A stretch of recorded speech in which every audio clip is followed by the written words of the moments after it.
A Bigfoot sighting that makes us re-examine what the world must look like to our 10-foot furry friend.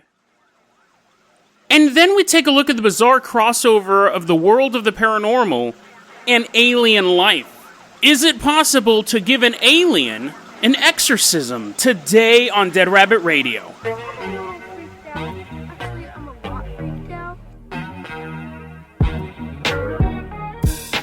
Hey everybody, welcome back to another episode of Dead Rabbit Radio. I'm your host, Jason Carpenter. I'm having a great day. I hope you guys are having a great day too. I had a great birthday, and I thank you for everyone who sent me birthday wishes. Also, special thanks to Sabine. She got me a Blizzard ice cream cake from Dairy Queen. This episode sponsored by Dairy Queen. This episode is actually fueled by Dairy Queen. I devoured this ice cream cake. Cookie dough Blizzard ice cream cake. Every cell of my body is now infused with the power of raw sugar and whatever other ingredients are in their cookie dough, obviously. Another thing that's currently infusing my cells, odd transition, is our newest Patreon, T-Mad. We're going to give a clap out to T-Mad. He's all floating around. He's getting devoured by my white blood cells. He's like, no.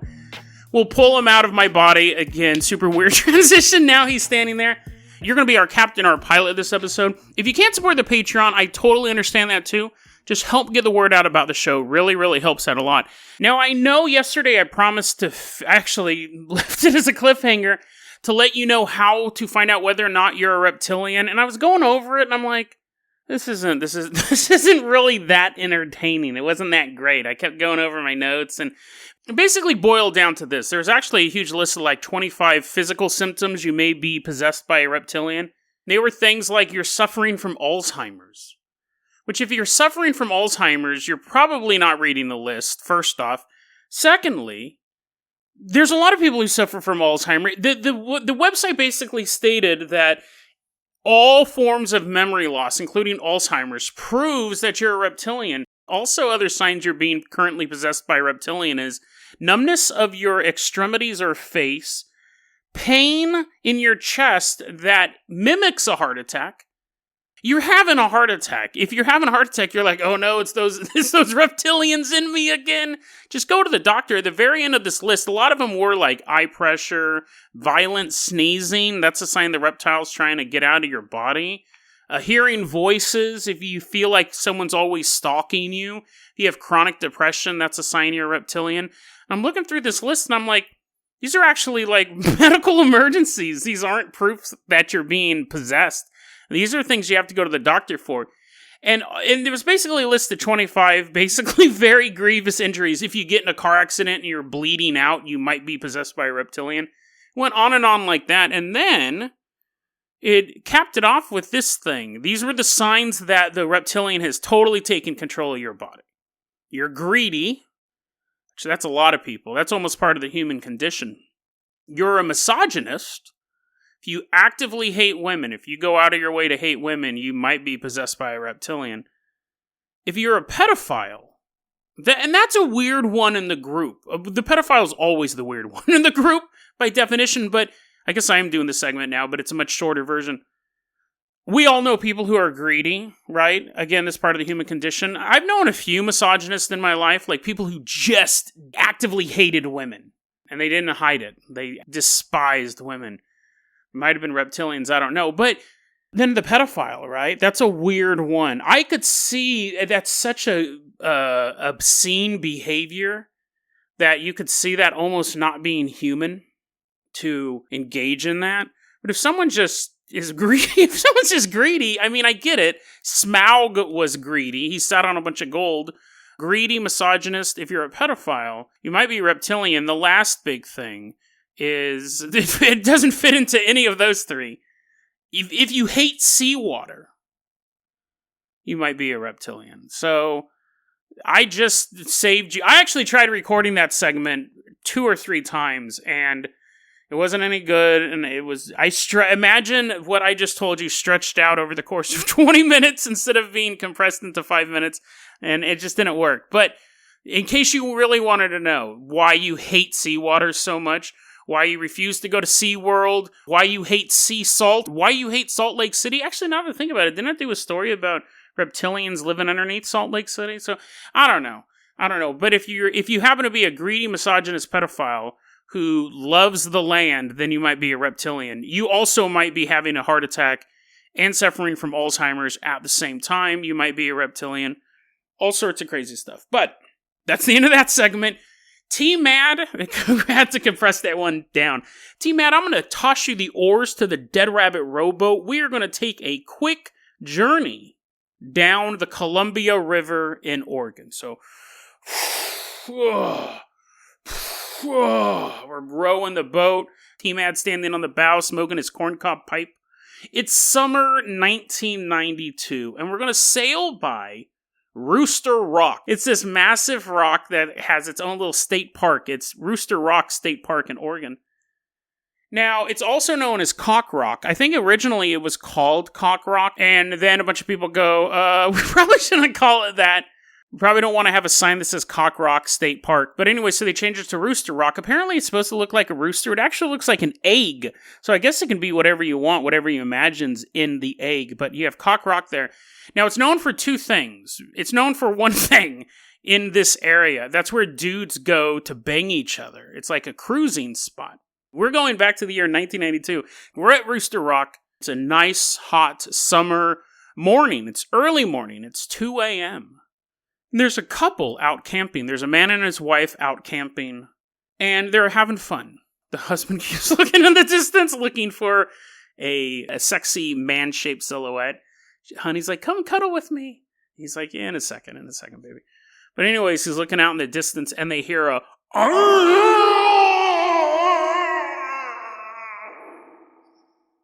And they look at each other. They're like, what was that terrifying noise? What was going on? So the man gets up to investigate what this horrible noise was. He begins walking around in the darkness. He doesn't see anything. It's 1992. Flashlights hadn't been invented yet. Back then, we just had to put our arms out as far as we could and just feel into the darkness until we bumped into something. And this man is doing that. No, he probably had a flashlight. But anyways, the point is that he's walking. He doesn't see anything. And then he turns and he sees 10 feet in front of him, Bigfoot. The man freezes and looks, and he describes this 10-foot tall, furry man with eyes the size of silver dollars. And they were glowing red. When's the last time you saw a silver dollar? I don't think I even know how big those are. Just imagine like big old tweaker eyeballs. Poking out of his head. Don Knotts' eyes. I guess that's an even more obscure reference than a silver dollar. He sees Bigfoot 10 feet in front of him.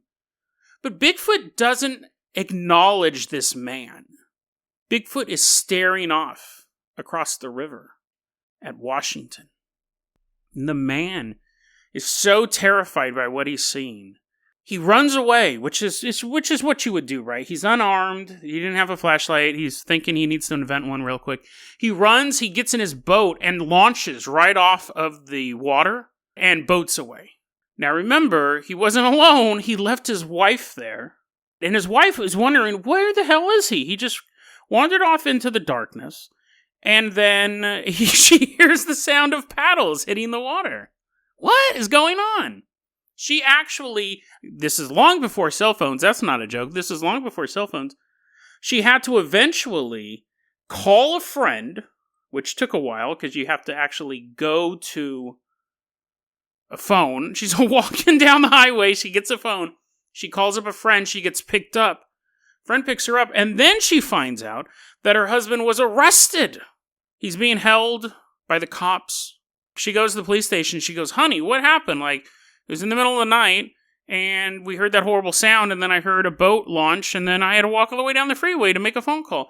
And he goes, honey, you won't believe what happened. And he told the story that I just told you. Now, this story was from something called Ray Crow's track record. I've been coming across this, it seems like a zine, a collection of books or something like that. I've been coming across this a lot lately. Think about it, docs.com. It's actually where we got all of these stories today. I really, really like this resource, but they got it from Ray Crow's track record number 43. And I actually tried looking for this. It's defunct. It's defunct. I couldn't find it still being published. Memory serves me right, you can buy it, like, you used to be able to buy a collection of it on Amazon, but I don't think that's even in print anymore. But he tells his story. That's all the information we have. Now, that's either one of two things. It's either the story of Bigfoot actually... It's interesting because if Bigfoot is a biological entity, because we always have that debate here on this show, you can't cross a river like that. You can't cross the Columbia. You can't swim it. People have swam in it in the past. But if Bigfoot is the measurements that he is, and if he's more simian than man, like gorillas can't swim. I don't know about monkeys, but I saw this documentary once called Planet of the Apes, directed by Tim Burton. There was a key point in it that I found out in that movie, gorillas can't swim, and that is true. But could he swim? A raging river is, to a human, it's a huge obstacle, but we can invent boats, or we can not invent them. If we just have one, we can use boats, even in native times in the area. You could get across the Columbia. Nowadays, we build bridges across rivers. But to something like Bigfoot, he can't be like, one toll, please, and like paying with silver dollars. He's pulling them out of his eyes like a magic trick. Here you go. He can't cross the bridge. For him to stare off across this river that's, 700 yards across, if not more. It's an insurmountable gap. It'd be the same thing as if you came across the middle of the Grand Canyon and you'd be like, well, I can walk down it and then climb back up the other side, or I can walk around it. And a river is even worse. Like, it goes on for miles and miles and miles. The one edge is the ocean. He's like, oh, me Bigfoot in bigger predicament now. Because he can't, sail around, and he hates salt water because he's a reptilian. But yeah, so he's kind of stuck. So that's kind of an interesting way to look at how a cryptid like Bigfoot would view geography. He couldn't use all of the mechanisms that we use. He would just stare across the river and go, oh, me want to go home. And then just kind of sit there. But knowing the reputation of this area, I have another reading of this story. This guy went to go bang some dude in the bushes. And the dude wasn't a 10-foot tall hairy guy. He was just a 6-foot tall hairy guy. And something went wrong. And he jumped in the boat and sailed away. Or actually, now that I think about this, what if him and the dude in the bushes got on the boat and sailed? Because it doesn't say why they got arrested. So what if they got on the boat, sailed away, and the cops picked them up? It's an interesting story. To be fair, to not say that this guy just happened to be cheating on his wife with another dude in the middle of Rooster Rock Park. They did say that the next day they found a set of footprints, a set of tracks, 17-inch long. So, there's that. There's evidence that it was Bigfoot. But who knows? Maybe the dude was hooking up with Bigfoot, actually. I know that's a real popular erotica genre. Maybe that's the reason why he was at Rooster Rock to begin with. Not the guy, but Bigfoot. So, all sorts of mysteries that I'm not willing to explore any further. T-Mad's already on the boat. He's like, come on. So T-Mad, call in that Carpenter copter. We are leaving behind Rooster Rock State Park. And we are headed out to Seduna, South Australia. It's July 28th, 1997. There's a man named Alan. Now, he's an elderly man who had a reputation in the area of being a water diviner.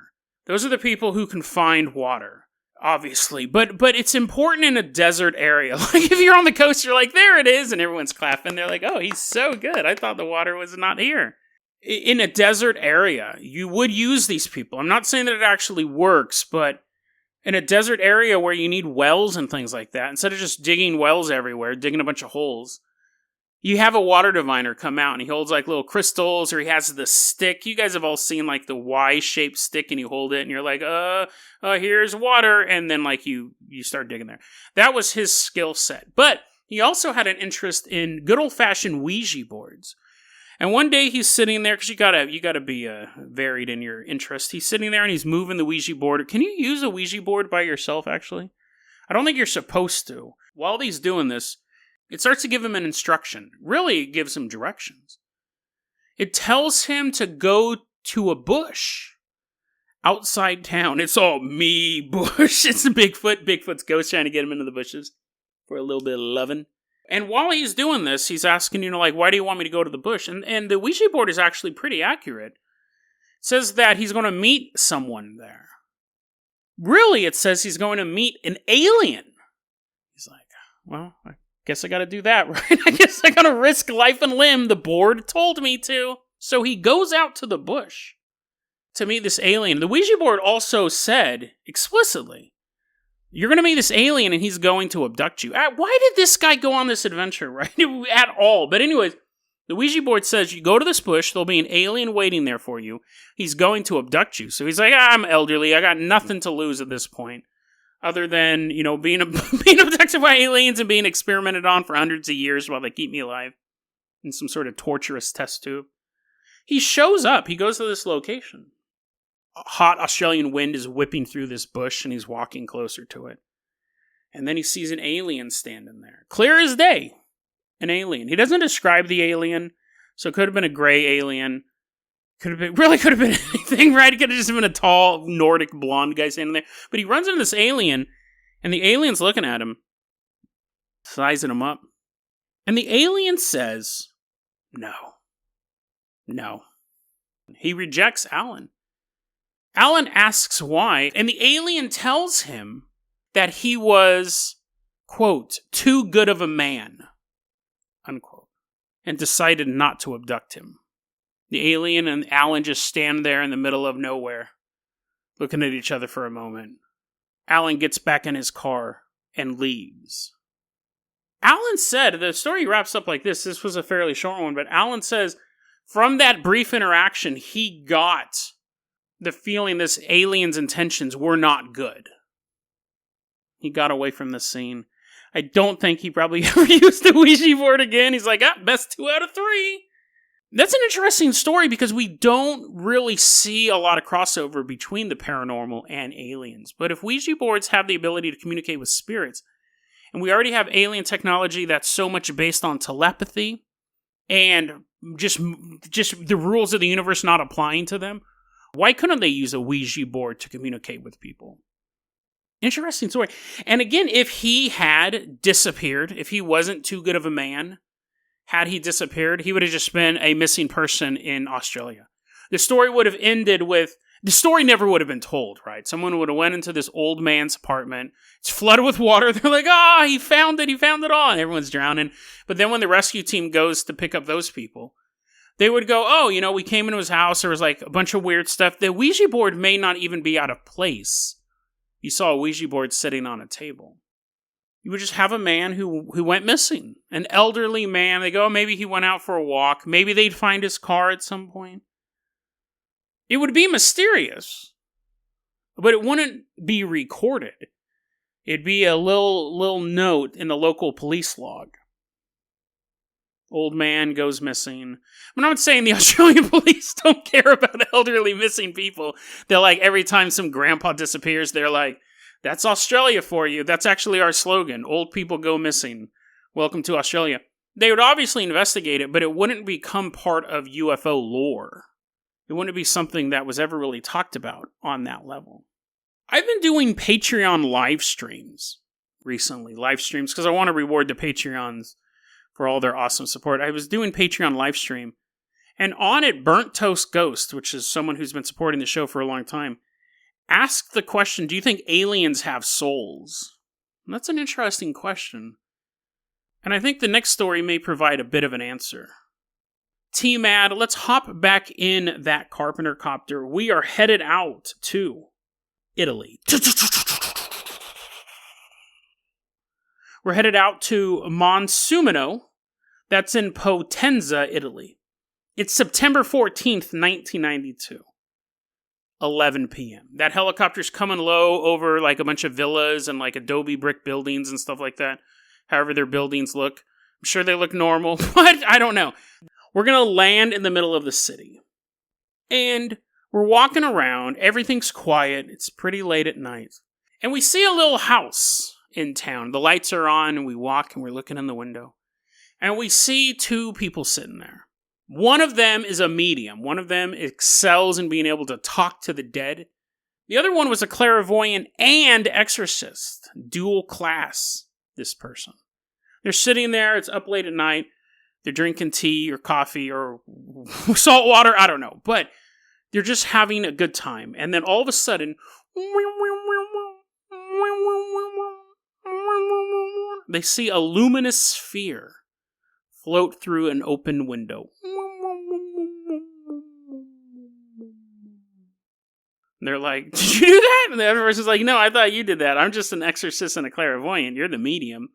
Like, no, I'm actually a fraud, but don't tell anyone. That's super spooky. And this orb opens up. And out steps a 1 meter, what is that, like 3 feet tall dude with white skin.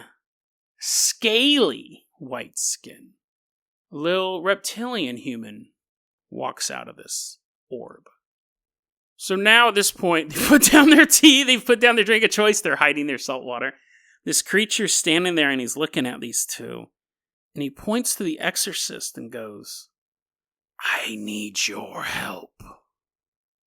I'm like, what happened? And he goes, you won't believe the day I had. And he sits down.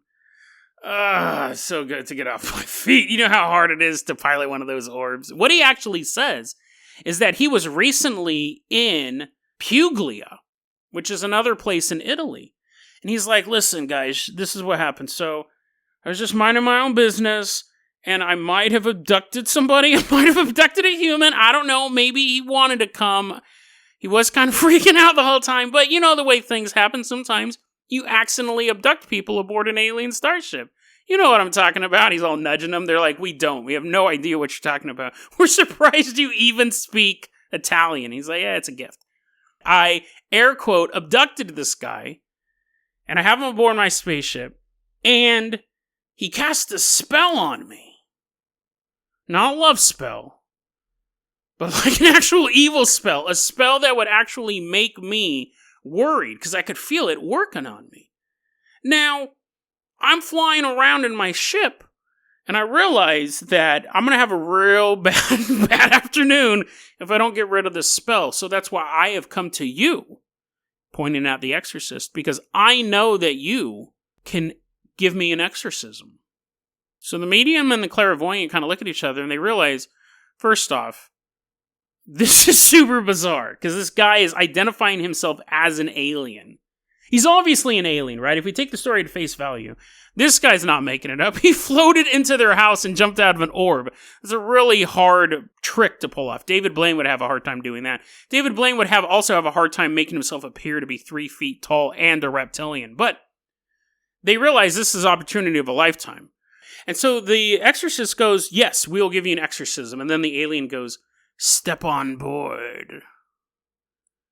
He's motioning. You can't see what I'm doing, but he was motioning towards the orb. So the exorcist and the clairvoyant kind of look at each other, and they're like, in the orb in a storm, they all walk into this orb. It's obviously big enough for this little dude and these two normal-sized humans sitting in there. And for the next 5 minutes, the exorcist performed the traditional exorcism. Doing this sign of the cross, and then like saying a bunch of stuff in Latin, and the alien's just kind of sitting there. I don't know if the alien's head was spinning around. He's like, oh no, that's normal. We always vomit. Blech. I don't know if he was going through all that stuff, but the exorcist says, I have like a 5-minute exorcism that I can do. That's what I did for the alien. Alien was very thankful. The orb opens back up. Doesn't abduct us, luckily. We jump out of the orb flies away, and we've realized that 5 hours have passed. Never saw that little guy again. Now, that's a bizarre story on multiple levels. One, when we talk about whether or not aliens have souls, I couldn't answer that on the live stream. It's a pretty complicated question. Do all living things have souls? Do no living things have souls? There's a lot of stuff you can work in on that. But the idea of like an alien being cursed by a spell, we're no closer to that answer, whether or not aliens have souls. I would assume they would, but if you can cast a spell on an alien, an evil spell like that, I think it would lean more towards the fact that they do have souls. The magic would attack them at a metaphysical level, as opposed to a physical level. And any sort of physical representation of a spell or a curse working would really be working at a metaphysical level within your body. So you have that idea. You have the idea of, first off, that aliens are vulnerable to magic. That's something I've never ever thought of. That you can place a curse on an alien and it actually affect them. The other idea is that whenever we have missing time stories, generally there's always a sinister motive to it. There's always, we went driving, we don't remember what happened. Next thing we knew, we were both standing outside of the car, 4 hours have passed. There's always this sinister implication. Here were people coming to help the alien out of their own free will, and they suffered time loss. They willingly stepped onto the ship, they helped this alien, and then when they get back off the ship, 5 hours have passed. And they don't recall that sort of time distortion. So it's one of two things. These time loss incidents are not malevolent, right? It's simply the act of interacting with these sort of elements distorts space-time. It's not because they're trying to hide anything. It's not because they're trying to prolong their experimentation. It's just simply a fact of it. Just like you can't jump into the water without getting wet. It's impossible. This would be that same thing. Your clothes would get wet or your wetsuit would get wet. You can't jump in water without getting wet. It's not the water doing it to be mean. It's simply a fact. So it could be something like that. Or it could be that even though they went out of their way to help this guy, at the end of the day, human generosity is alien to aliens. So when they stepped on that ship, they did cure him. It was a quick 5-minute fix. But remember, he had abducted somebody earlier in the story. He had taken somebody and was metaphysically attacked by this young man. You notice that he never says what happened to that guy. And what would you do if you were an alien being, you had someone in your grasp and they cast a spell on you? Would you let him go? Or would you punish him? And now these two mystics get on board this UFO with this creature who had abducted someone just hours ago. Could he pass up the opportunity to continue his research on 2 more humans? And really not just any 2 humans. 2 humans who knew how to pierce the veil. 2 humans with abilities far beyond what normal people can do. So while they use that beautiful human gift of compassion, mixed with curiosity to help out this creature, he couldn't let his curiosity and scientific inquisitiveness to pass this opportunity up. So while they may remember spending 5 minutes on this orb, helping out a little reptilian, for the remaining 4 hours and 55 minutes, their memory has been erased of the experiments, of the torture, of the mind-altering tactics that this reptilian would use. He learned all that he could learn, and he let them back into our world. But now this alien, 1, knows that magic is real and can be used against his kind. And 2, has everything he needs to know to defend against it. A blueprint of 2 human psyches that are able to communicate with the dead, to see the future, and to rid a host of demons. Those are skills that are far more powerful than a ray gun or a teleportation beam. When you combine science so advanced, it seems fictional, with the abilities that have been talked about for tens of thousands of years on Earth, you can create an unstoppable alien adversary. deadrabbitradio@gmail.com is going to be your email address. You can also hit us up at facebook.com/deadrabbitradio. Twitter is @deadrabbitradio. Dead Rabbit Radio is the daily paranormal, conspiracy, and true crime podcast. You don't have to listen to it every day, but I'm glad you listened to it today. Have a great one, guys.